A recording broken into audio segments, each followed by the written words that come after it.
Welcome to Kenton's videos. Enjoy the video. In this video, I will explain how to play Sonic Mania Plus. To begin, understand the basic controls for movement, jumping, and spinning. Use the directional pad or analog stick to move, and press the jump button to leap. A second press while airborne performs a spin dash. Your main goal is to reach the end of each act, defeating any boss that stands in your way. Collect rings for protection and explore the vibrant zones. Each character offers unique advantages.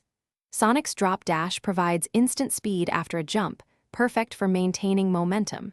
Tails can fly for a short time and even carry Sonic, reaching higher platforms.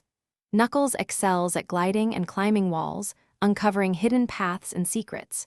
To truly master the game, seek out the 7 Chaos Emeralds by entering the Blue Sphere special stages, which are crucial for unlocking super forms. Encore Mode offers a fresh take on the classic zones with remixed layouts and a new character swapping mechanic. Here, you'll meet Mighty the Armadillo, who can perform a powerful ground slam and is immune to spike damage. Ray the Flying Squirrel can glide horizontally after a jump, allowing for extended air travel. You can swap between 2 active characters at any time, strategically using their abilities to overcome challenges and discover new routes. To maximize your success, always prioritize collecting rings. They act as your health. If you have at least 1 ring, you won't lose a life when hit. Seek out hidden item monitors for power-ups like invincibility or speed shoes and extra lives.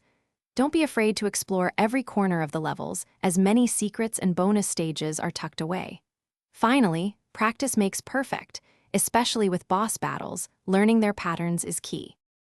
Thanks for watching. Consider subscribing if we helped you.